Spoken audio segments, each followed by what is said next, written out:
प्रधानमंत्री नरेंद्र मोदी कक्ष में गुरु पर्व का समारोह है, उसको वीडियो कॉन्फ्रेंसिंग के माध्यम से संबोधित कर रहे हैं। सीधे ले चलते हैं आपको।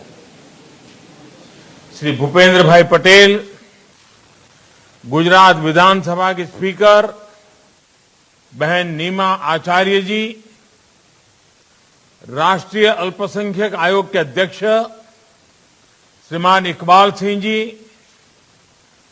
संसद के मेरे साथी विनोद भाई चावड़ा, लखपत गुरुद्वारा प्रबंधक समिति के प्रेसिडेंट राजू भाई, जगतार सिंह गिल जी, वहां उपस्थित अन्य सभी महानुभाव, सभी जनप्रतिनिधिगण और सभी श्रद्धालु साथियों, आप सभी को गुरु पुरब की हार्दिक शुभकामनाएं।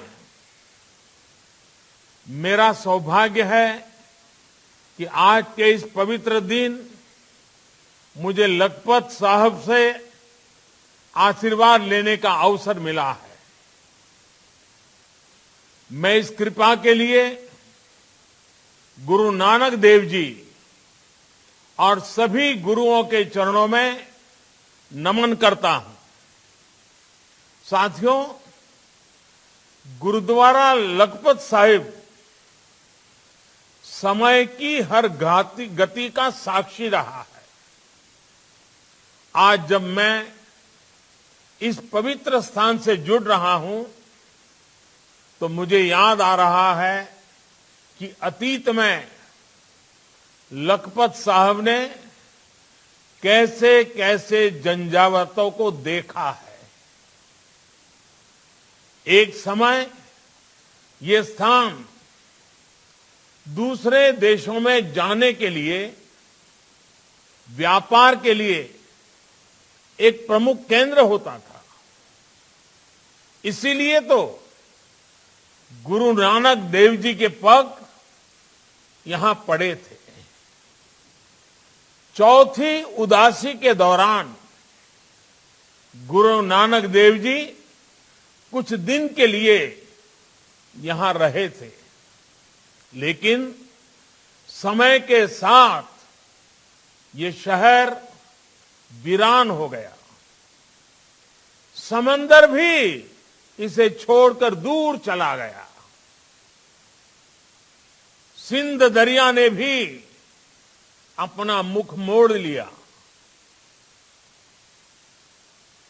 1998 के तूफान से, समुद्री तूफान से इस जगह को, गुरुद्वारा लखपत साहब को काफी नुकसान हुआ और 2001 के भूकंप को कौन भूल सकता है। उसने गुरुद्वारा साहब की 200 साल पुरानी इमारत को बड़ी क्षति पहुंचाई थी, लेकिन फिर भी आज हमारा गुरुद्वारा लखपत साहिब वैसे ही गौरव के साथ खड़ा है। मेरी तो बहुत अनमोल यादें इस गुरुद्वारे के साथ जुड़ी हैं। 2001 के भूकंप के बाद मुझे गुरु कृपा से इस पवित्र स्थान की सेवा करने का सौभाग्य मिला था। मुझे याद है तब देश के अलग अलग हिस्सों से आए शिल्पियों ने, कारीगरों ने इस स्थान के मौलिक गौरव को संरक्षित किया। प्राचीन लेखन शैली से यहां की दीवारों पर गुरुवाणी अंकित की गई। इस प्रोजेक्ट को तब यूनेस्को ने सम्मानित भी किया था। साथियों, गुजरात से यहां दिल्ली आने के बाद भी मुझे निरंतर अपनी गुरुओं की सेवा का अवसर मिलता रहा है। 2016-17 गुरु गोविंद सिंह जी के प्रकाश उत्सव के 350 साल का पुण्य वर्ष था। हमने देश विदेश में इसे पूरी श्रद्धा के साथ मनाया। 2019 में गुरु नानक देव जी के प्रकाश पर्व के 550 वर्ष पूरे होने पर भारत सरकार पूरे उत्साह से इसके आयोजन में जुटी। गुरु नानक देव जी का संदेश पूरी दुनिया तक नई ऊर्जा के साथ पहुंचे, इसके लिए हर स्तर पर प्रयास किए गए।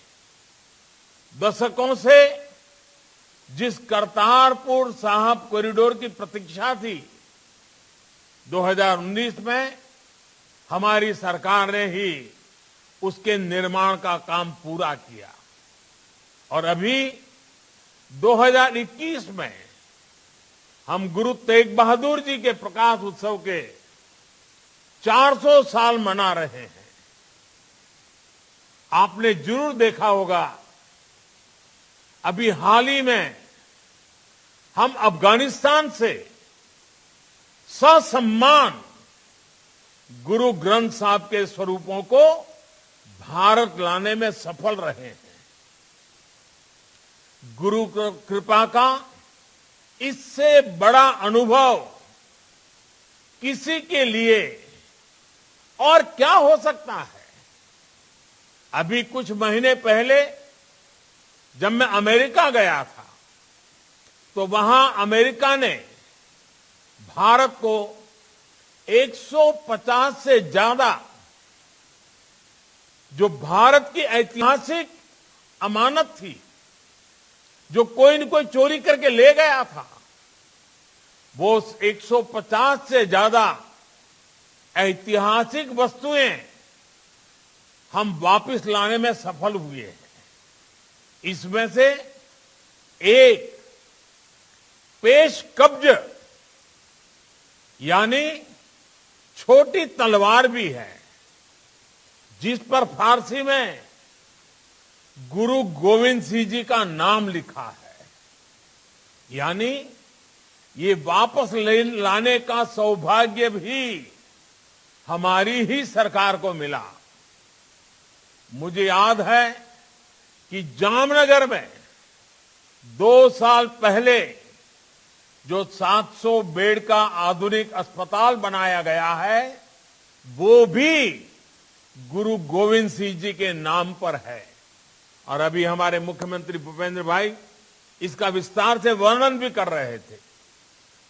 वैसे ये गुजरात के लिए हमेशा गौरव की बात रहा है कि खालसा पंथ की स्थापना में अहम भूमिका निभाने वाले पंज प्यारों में चौथे गुरसिख भाई मोकम सिंह जी गुजरात के ही थे। देवभूमि द्वारका में उनकी स्मृति में गुरुद्वारा बेट द्वारका भाई मोहकम सिंह का निर्माण हुआ है। मुझे बताया गया है कि गुजरात सरकार ने लखपत साहिब गुरुद्वारा और गुरुद्वारा बेट द्वारका के विकास कार्यों में बढ़ोतरी में भी पूरा सहयोग कर रही है, आर्थिक सहयोग भी कर रही है। साथियों, गुरु नानक देव जी ने अपने संवादों में कहा है,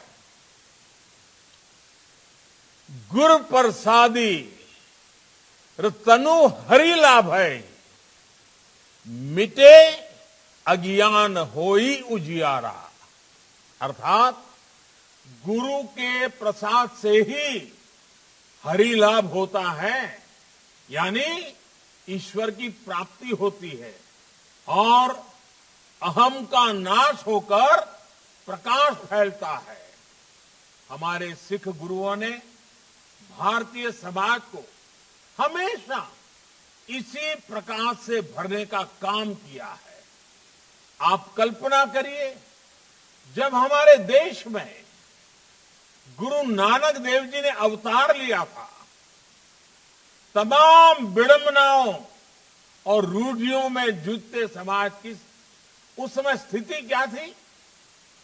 बाहरी हमले और अत्याचार उस समय भारत का मनोबल तोड़ रहे थे।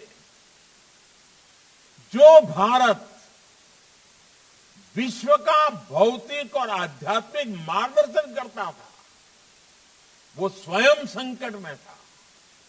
जब हम इन परिस्थितियों को देखते हैं तो हम सोचते हैं कि उस कालखंड में अगर गुरु नानक देव जी ने अपना प्रकाश न फैलाया होता तो क्या होता?